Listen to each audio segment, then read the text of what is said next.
सालों पहले गर्मियों के मौसम में एक दिन जंगल में सभी जानवर आराम कर रहे थे। अच्छे से आराम करके शाम के समय भेड़ियों का एक झुंड शिकार के लिए निकला। उनमें से एक दारुका नाम के भेड़िए को कुछ दूर जाते ही झाड़ियों से बच्चे की रोने की आवाज़ सुनाई दी। भेड़िया जब झाड़ियों के पास जाकर देखता है तब उसे एक बच्चा दिखाई दिया। वह बिना कपड़े के जमीन पर लेटा था। बच्चे को देखकर भेड़िया चौंक गया और उसे अपने साथ अपनी बस्ती ले गया। इस तरह इंसान का बच्चा भेड़ियों के बीच में आ जाता है। बच्चे को भेड़ियों के बीच देखकर उस जंगल में रहने वाले शेर खान को गुस्सा आ जाता है, क्योंकि वही उस बच्चे को इंसान की बस्ती से उठाकर खाने के लिए लाया था। भेड़िया अपने परिवार की ही तरह इंसान के उस बच्चे को भी पालता है। उसके परिवार में कुछ छोटे भेड़िए और उनकी माँ रक्षा थी। रक्षा ने उस बच्चे को मोगली नाम दिया। मोगली को एक परिवार मिल गया और वह भेड़ियों को अपना भाई बहन समझकर उनके साथ रहना लगा। दारुका ने भी अपनी पत्नी रक्षा को बता दिया था कि इस बच्चे को शेर खान की नज़रों से बचाकर रखना, क्योंकि वो बच्चे को खाना चाहता है। रक्षा इस बात का पूरा ख्याल रखती थी। वो अपने बच्चों और मोगली को कभी भी अपनी नज़रों से दूर जाने नहीं देती थी। एक तरफ कुछ समय बीतने के बाद जंगल में रहने वाले सभी जानवर मोगली के बहुत अच्छे दोस्त बन गए।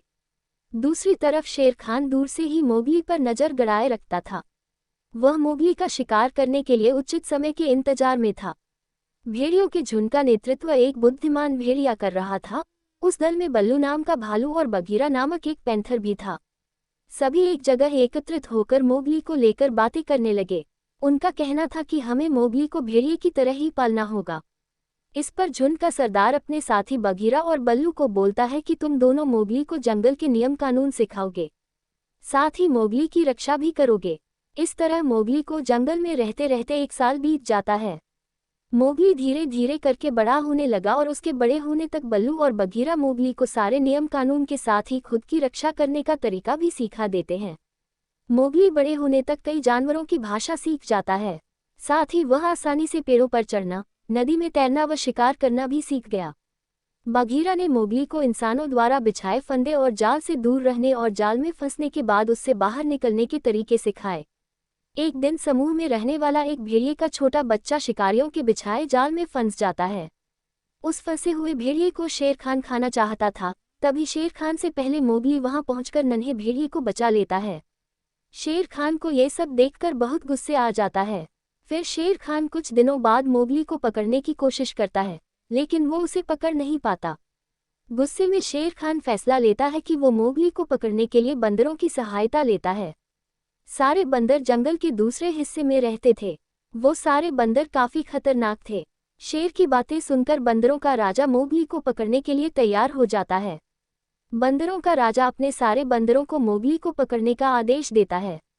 1-2 दिन कुछ बंदर मोगली पर नजर रखते हैं और सही समय मिलते ही मोगली का अपहरण करके उसे घने जंगल से घिरे एक पहाड़ पर ले जाते हैं। मोगली सोच रहा था कि उसके पहाड़ में होने की बात बगीरा व बल्लू को पता चल जाए। तब उसे आसमान में उड़ता हुआ एक चील दिखाई दिया। मोगली उस चील को आवाज लगाकर कहता है कि तुम मेरी मदद कर दो। मेरी यहाँ होने की खबर बगीरा और बल्लू को दे दो। उन्हें कहना कि मुझे बंदरों ने यहाँ कैद करके रखा है। चील ने जैसे ही मोगली की बात सुनी तो वो जंगल की तरफ बगीरा और बल्लू के पास पहुंच।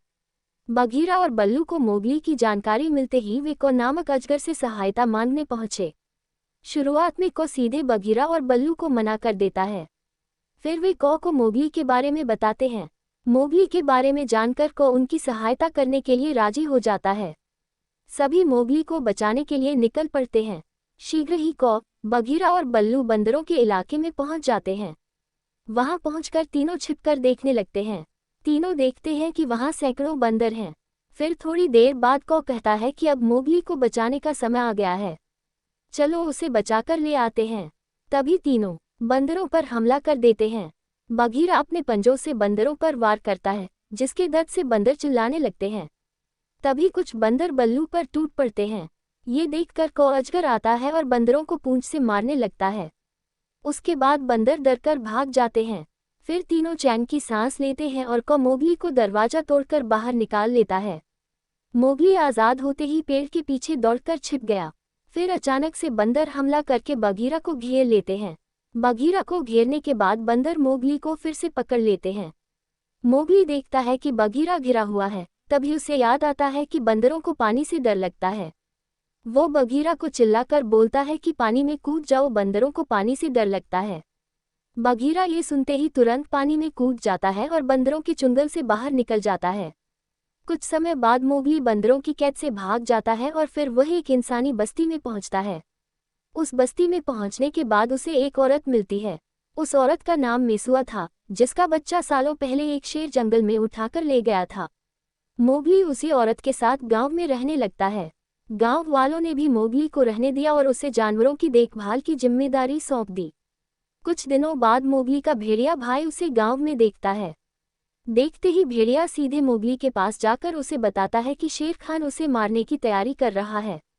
मोगली जान गया था कि शेर खान उसे इतनी आसानी से नहीं छोड़ने वाला है, इसलिए मोगली ने उसे खत्म करने का एक प्लान बनाया। उस योजना में मोगली ने अपने भेड़िया भाइयों की सहायता ली। उसने भेड़िया से कहा कि शेर खान को एक घाटी पर ले आओ। शेर खान के घाटी पर पहुंचने के बाद मोगली ने दोनों तरफ से भैंसों का झुंड छोड़ दिया और खुद भी एक भैंसे पर बैठ गया। शेर खान भैंसों के झुंड के पैरों के नीचे आ जाता है। तभी शेर खान की मौत हो जाती है। फिर मोगली बेखौफ होकर गांव वालों के साथ रहने लगा। कुछ समय बीतने के बाद गांव के कुछ लोगों ने मोगली पर जादू करने का आरोप लगाया और उसे गांव से बाहर निकाल दिया। तब तक मोगली बड़ा हो गया था। वहां से निकलकर वो सीधे जंगल गया। वहां रहते हुए कुछ समय बीता ही था कि उसके भेड़िया भाइयों और बहनों की मृत्यु हो गई। वह अकेले उदास घूमने लगा। तभी उसकी मुलाकात दोबारा मेसुआ से होती है। मोगली अपनी सारी कहानी मेसुआ को बताता है। मेसुआ को यह यकीन हो जाता है कि उसके जिस बेटे को शेर उठाकर ले गया था, वो मोगली ही है। मेसुआ अपनी कहानी मोगली को बताती है और फिर दोनों साथ में रहने का फैसला करते हैं। इसके बाद मोगली इंसानों की बस्ती में खुशी खुशी रहने लगता है और समय मिलने पर जंगल जाकर अपने दोस्तों से मिल लेता है। कहानी से सीख, हौसला रखने पर हर मुश्किल दूर हो जाती है। साथ ही हर इंसान को पशु पक्षियों संग प्यार से पेश आना चाहिए। वक्त पड़ने पर वो दोस्त बनकर मदद कर सकते हैं।